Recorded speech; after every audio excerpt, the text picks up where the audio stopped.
آج اس موضوع پر آپ کے سامنے لمحات کو عرض کروں گا، وہ ہے جنگ بدر اور ہماری حالت ظاہری۔ کیونکہ 17 رمضان مبارک کو حق و باطل کا سب سے پہلا معرکہ ہوا، وہ رمضان مبارک 17واں رمضان روزہ مبارک ہو۔ اس کا ذکر اللہ تعالیٰ نے قرآن کریم فرقان حمید میں بڑی ڈیٹیل سے فرمایا ہے۔ چوتھے پارے میں بھی فرمایا، رکوع نمبر 3 میں، اور سورہ انفال میں بھی پہلے رکوع سے لے کر دوسرے تیسرے رکوع میں یہ واقعہ سارا بیان ہوا ہے۔ یہ 313 اور ادھر ایک ہوگا 313 بھی وہ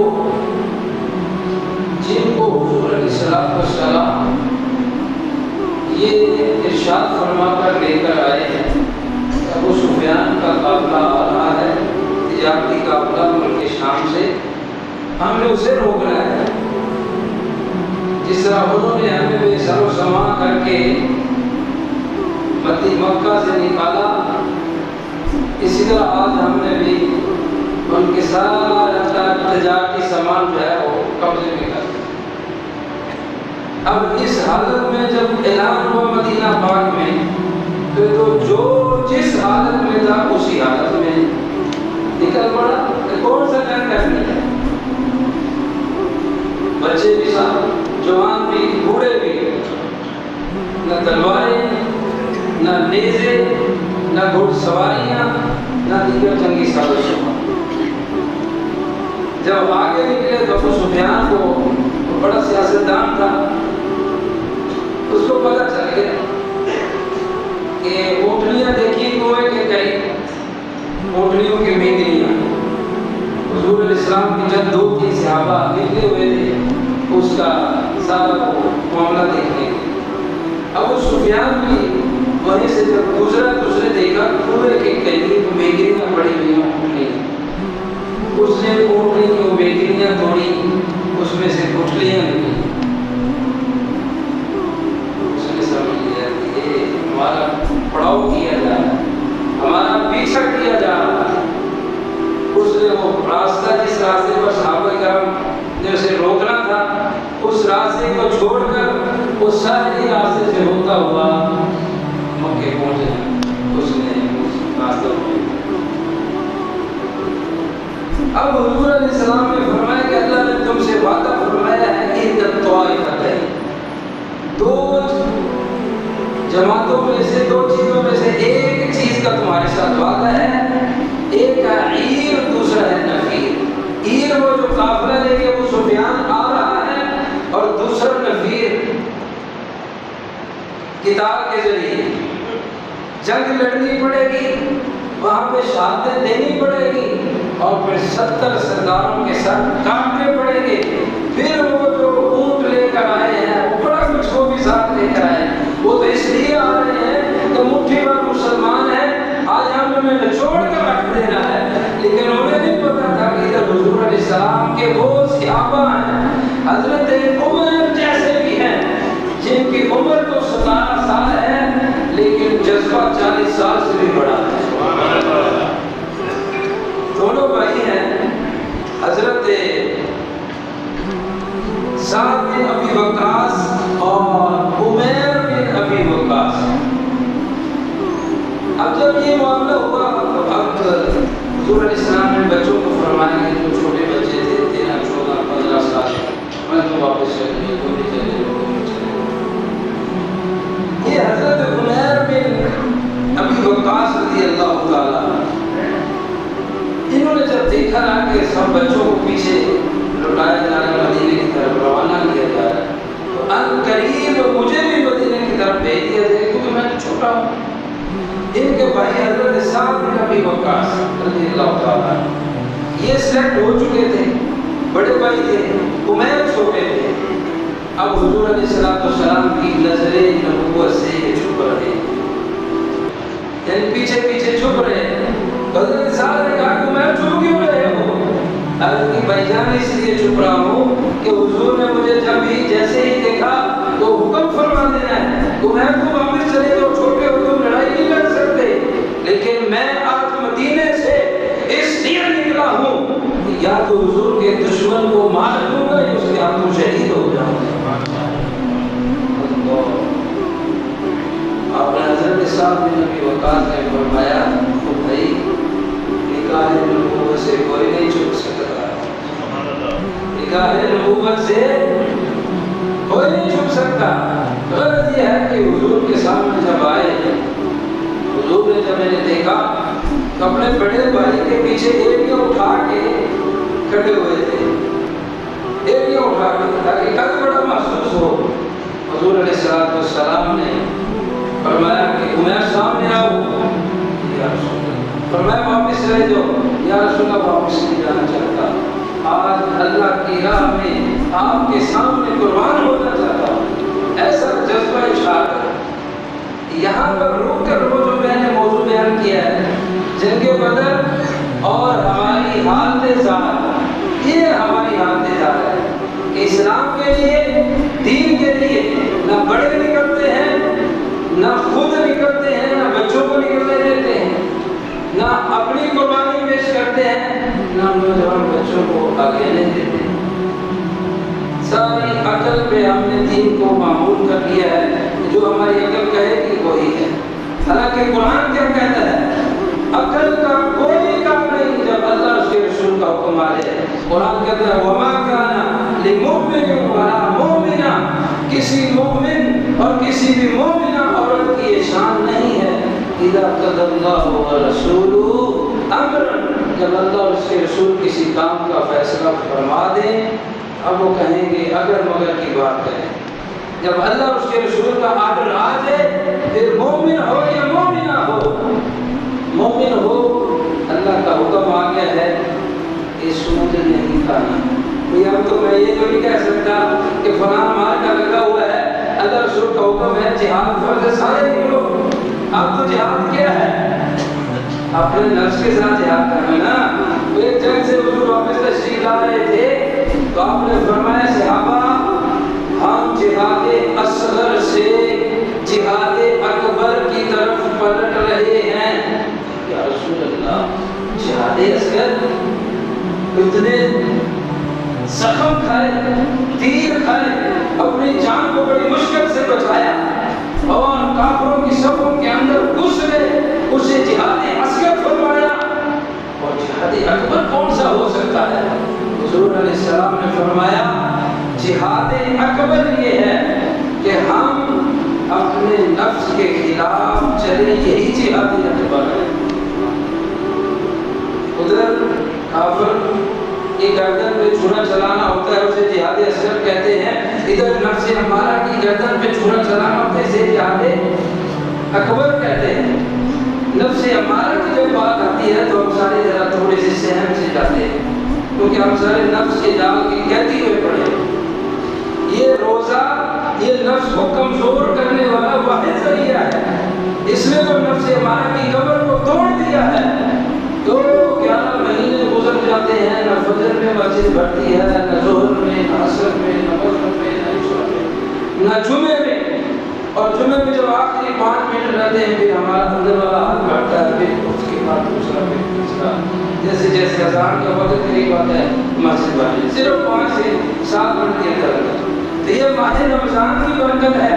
فجر میں آئے تو تب بھی ہاتھ بڑھا ہوا ہے، ظہر میں آئے تو تب بھی مسجد بھری ہوئی ہے، مغرب میں آئے تو پھر افطاری کر کے اللہ کے بندے بارگاہ ذوالجلال میں جھکنے کے لیے حاضر ہے. یہ کیا ہے؟ یہ صرف نفس امارہ کی غلام جنگ ہے. اس لیے یہ اب جہاد اکبر ہمارا کیا ہے کہ ہمیں اللہ اور اس کے رسول کا حکم ہے سود نہیں کھانا، سود کا کاروبار نہیں کرنا. تو اللہ پاک فرماتا ہے یا ایھا الذین آمنوا لا تأکلوا الربا، نہ کھاؤ تم سود، اے ایمان والو نہ کھاؤ تم سود، اضعافا مضاعفہ، تم نہ چھوڑنا کرو. اسی طرح اللہ سود کا حکم ہے قل للمؤمنین یغضوا من من ابصارہم، اے مومنو اپنی نظروں کی حفاظت کیا کرو، اپنی نظروں کی حفاظت کیا کرو۔ یہ اللہ رسول کا حکم آ گیا۔ اب کوئی بندہ کہے جی کیسا، آپ کہتے ہیں نظروں کی حفاظت کیا کرو، میں نظریں نیچے جھکا کے چلتا چلتا کہ کہیں کسی کے ساتھ جا کے لگ ہی نہ جاؤں۔ ایسے بھی عجیب عجیب سوالات پیدا کرتے ہیں جس کا کوئی بھی تعلق ہی نہیں ہے۔ بھائی اس کا مقصد یہ ہے کہ آپ چلیں اپنے دھیان سے، اس نیت سے نہ چلیں بازار میں، اس نیت سے نہ جائیں پارک میں، اس نیت سے نہ جائیں کہ میں بد نظری کروں گا، بلکہ آپ اس نیت سے جائیں جو کام آپ جا رہے ہیں اس کام کے ساتھ جائیں۔ اگر آپ کی نظر پڑ جاتی ہے تو اللہ رسول کا حکم ہے اپنی نظر کو جھکا دو، ادھر سے ہٹا کے ادھر کر لو، اگر ادھر بھی یہی معاملہ ہے تو ادھر کر لو، جتنا بچتے جاؤ گے اتنا ثواب بڑھتا جائے۔ یہی جہاد اکبر ہے۔ اسی طرح دیگر احکام ہیں۔ آپ کی نیند پوری نہیں ہے، اللہ رسول کا حکم آ گیا ہے الصلاۃ خیر من النوم، نماز نیند سے بہتر، نماز نیند سے بہتر ہے۔ تو ہمیں چاہیے کہ گھر بستر ہو تو ابھی اٹھ کے آ جائیں، کہ گرمیوں میں اے سی والا چیل والا ماحول ہو تو اس کو بھی چھوڑ کر فجر کی طرف۔ یہ ہے قرآن سورۃ الاحزاب کی آیت بار پیش کر رہا ہوں۔ اللہ فرماتا ہے وَمَا كَانَ لِمُؤْمِنٍ وَلَا مُؤْمِنَةٍ، کسی مومن مرد کسی مومن عورت کی شان نہیں ہے جب اللہ رسول حکم فرما دیں، فیصلہ کر دیں، اس میں اگر مگر کریں أَن يَكُونَ لَهُمُ الْخِيَرَةُ، ایک اس میں ان کے لیے اختیار ہے۔ وَمَن يَعْصِ اللَّهَ وَرَسُولَهُ، اور جو بھی اللہ اس کے رسول کی نافرمانی کرتا ہے وہ سن لے فقد ضل ضلالا مبینا، وہ گمراہ ہو گیا ہے، اب چھوٹی بھی نہیں بہت بڑی گمراہی میں مبتلا ہو چکا ہے، اس کا واپس پلٹنا بڑا مشکل ہے۔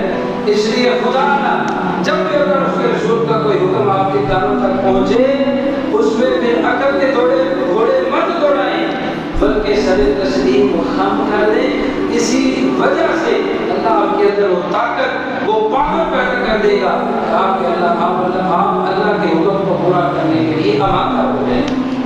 تو اللہ کا حکم آ گیا، حضور اے میرے محبوب ان کو فرما دیں اب قافلہ سفیان تو نکل چکا ہے، اب قافلہ ابو جہل آ رہا ہے، اس کا پڑاؤ کرنا ہے، اس کا مقابلہ کرنا ہے۔ اب کسی بھی صحابی نے نہیں کہا اے رسول اللہ ہم تو نکلے تھے ابو سفیان کا محاصرہ کرنے کے لیے، ہم تو نکلے تھے قافلہ وہ تجارتی قافلہ لوٹنے کے لیے، ادھر سے ہمارے پاس کچھ بھی ہتھیار نہیں، کیا کریں؟ بلکہ حضرت سعد بن ابی وقاص، حضرت معاذ بن جبل کھڑے ہو جاتے ہیں، عرض کرتے یا رسول اللہ آپ حکم تو فرمائیں، بدر تو یہ کھڑا ہے، آپ حکم فرمائیں ہم سمندروں میں چھلانگ لگا دیں۔ یا رسول اللہ ہمیں تو سب کچھ آپ نے سکھایا، ہمیں تو پتہ بھی نہیں تھا کہ ہم ہیں کون، ہم آئے کس لیے ہیں، ہمارا مقصد کیا ہے۔ آپ نے ہمیں کہا لا الہ الا اللہ محمد رسول اللہ، آپ نے ہمیں رب سے ملایا اور آپ بھی کہتے ہیں کہ اللہ کے لیے نکلو اللہ تمہاری مدد کرے گا۔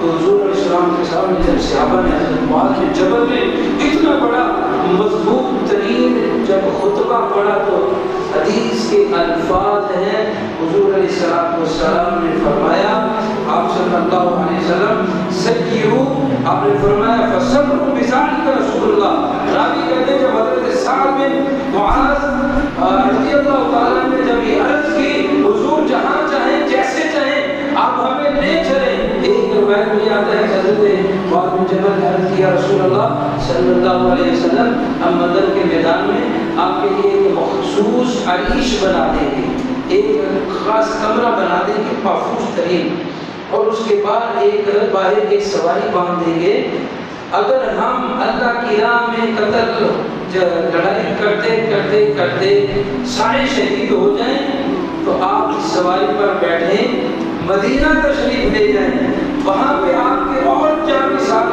ہیں، اور اگر ہم زندہ بچ جائیں جو ہمارا مقصد ہے کہ ہم حق کو غالب کرتے ہیں تو یا رسول اللہ صلی اللہ علیہ وسلم پھر بھی آپ جیسے حکم فرمائیں گے ہم تیار ہیں۔ حضور علیہ السلام بڑے خوش ہوئے تو پھر حضور علیہ السلام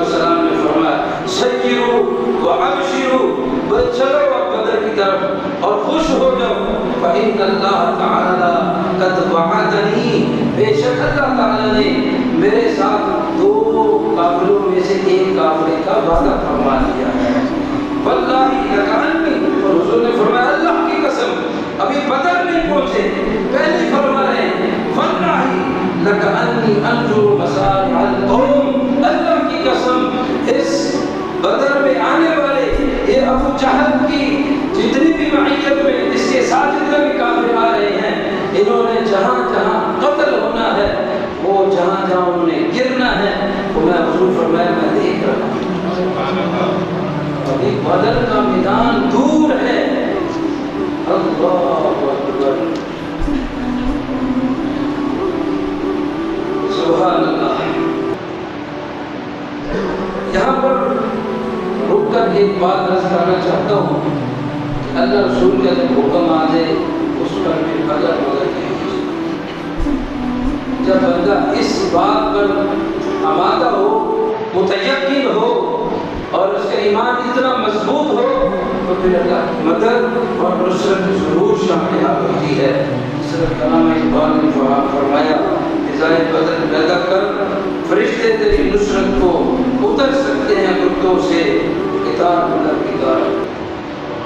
تو فضائے بدر پیدا کرنے کی ضرورت ہے، وہ چاہے رمضان کے روزے ہوں، وہ چاہے رات کو نماز تراویح ہو، وہ چاہے کوئی اور نیک کام ہو، فضائے بدر پیدا کر، یعنی اللہ کے اوپر بھروسہ کر کے نکل پڑے، انشاءاللہ اللہ تعالیٰ آپ کو مدد عطا فرمائے۔ اسی پر اگر آپ کو قرآن صحیح نہیں آتا، آپ کی نماز صحیح نہیں ہے، آپ تھوڑی سی ہمت کریں، آپ کسی کو اپنا قرآن ایک آیت یاد سنائیں، کسی کو ایک آیت گانا پڑھیں تو انشاءاللہ آپ کا قرآن صحیح ہو سکتا ہے۔ آپ کی نماز صحیح نہیں ہے تو روزانہ سبحان اللہ سے لے کر تھوڑی تھوڑی نماز سنانی شروع کر دیں، ایک دن آپ کی نماز صحیح ہو سکتی ہے۔ تو ایک بندے ایسے ہیں جن کو نماز جنازہ نہیں پڑھنی آتی، اس لیے پھر ہمیں کہنا پڑتا ہے بھائی جس کو دعا نہیں آتی نماز جنازہ والی اللہم اغفر لحینا میتنا، اور بھی جا کے پڑھے، مجبوراً کہنا پڑتا ہے۔ تو اس لیے وہ بھی کچھ کوشش کرے، بڑے سے بڑے آپ کام کر سکتے ہیں، یہ کام ہی کر دینا چاہیے۔ اسی طرح ماہ رمضان مبارک بھریاں ہیں، کوشش کریں کہ اس کا پورا پورا ادب کریں، کسی سے بھی نہ الجھے، نہ کسی کے دل کو ایذا پہنچائے۔ آپ جو روزہ نہیں رکھتا اس کو ذرا پھر آپ سمجھا سکتے ہیں۔ حضرت عمر رضی اللہ تعالیٰ کی طرح، حضرت عمر رضی اللہ تعالیٰ کی دور خلافت میں ایک بندہ تھا نا، جو ماہ رمضان المبارک میں ماہ رمضان کا ادب نہیں کیا۔ ایک تو ہے ادب نہ کرنا، آپ بھی دیکھتے ہیں کہ ہم پہلے دیکھتے تھے کہ ماہ رمضان مبارک میں ہر طرف سناٹا ہے، کوئی مارکیٹ نہیں کھلی، کوئی ہوٹل نہیں کھلا ہوا، اب ہر طرف بھی جناب لوگوں نے آگے پردہ ڈالا ہوا ہے، کام پورا چل رہا ہے۔ گھروں کے اندر بھی یہی معاملات ہیں۔ پہلے ہماری کوشش تھی شرم کرو، بڑے ہو گئے روزہ رکھو، آپ کیا کہتی ہیں؟ آپ کہتی ہیں میرا بیٹا بھی صحیح صحت مند نہیں ہے، کمزور ہے، کہیں روزہ رکھنے کی وجہ سے بیمار ہی نہ ہو جائے۔ یہ آپ اپنے نظریات ذرا سامنے رکھیں اور حضور کے صحابہ کا عقیدہ بھی ذرا سامنے رکھیں۔ وہ 17 سالہ جوان کی تو آپ نے جو بدر کے سب سے کم سن شہید ہیں حضرت عمیر رضی اللہ تعالیٰ، وہ بدر میں شہیدوں کے بعد میں وہ واقعہ ہمارے وہیں پہ رک گیا، لیکن چونکہ وقت اتنا کم تھا اس لیے کچھ چیزیں آپ سے میں نے ضروری کرنی تھی۔ اب حضرت عمر رضی اللہ تعالیٰ کے دور خلافت میں ایک بندہ حالت نشب میں جا رہا ہے، ماہ رمضان مبارک، آپ نے اس کو فرمایا لگاؤ اس کو ذرے، اور بعد میں فرمایا ویلک، تجھ پر افسوس ہے کہ تو ماہ رمضان مبارک میں روزے نہیں رکھتا، اور فرمایا صبیاننا صیام، اور ہمارے بڑے تو بڑے، فرمایا ہمارے بچے بھی روزہ دار ہیں۔ حضرت عمر فرماتے ہیں ہم بڑے تو روزہ رکھتے ہی ہیں، ہمارے چھوٹے چھوٹے بچے بھی روزے، اس لیے جو ابھی بالغ بچے نہیں ہیں، چھوٹے ہیں، ان کو روزے کی ترغیب دینا ہے، اور جو بالکل بالغ ہو چکے ہیں ان کو آپ حکم دے بیٹا اپنے روزہ رکھنا ہے اور رات تک اس کو نبھانا ہے، تاکہ اس کی برکات آپ کی جوانی کے اندر جو ہے وہ پکی دی جائے۔ ایسی چیزیں جو شریعت نے جو اسلام نے ہمیں دی ہیں وہ آپ جب چھوڑ دیں گے تو پھر برکات اور پاکیزگی تو دور کی بات ہے، پھر وہ والدین کی حیا نہیں کرتے، وہی نوجوان جن کو آپ رمضان مبارک میں کہتے ہیں او بیٹا رہنے دو، نہ روزہ رکھو اور نہ نماز پڑھنے بھی نہ جاؤ، تو یہ پھر جوان ہو کے بھی آپ کا ادب وہ کیوں نہیں کرتے؟ اس لیے نہیں کرتے کہ آپ نے اللہ رسول کا ادب سکھلایا ہی نہیں ہے۔ جب اللہ رسول کا ادب آپ نے سکھلایا ہوتا، اللہ رسول کے ادب سے مراد اللہ کے حکم ماننے کے اوپر آمادہ کیا ہوتا، آج وہ آپ کے سامنے ہاتھ باندھ کے کھڑا ہوتا، ابا جی حکم تو فرمائے، جیسا آپ کہتے ہیں ویسا کروں گا۔ اللہ تعالیٰ ہم سب کو ہر طرح سے اللہ تعالیٰ اپنی ذات پر بھروسہ اور توکل کرنے کی توفیق نصیب فرمائے۔ آمین۔ وآخر دعوانا الحمد للہ رب العالمین۔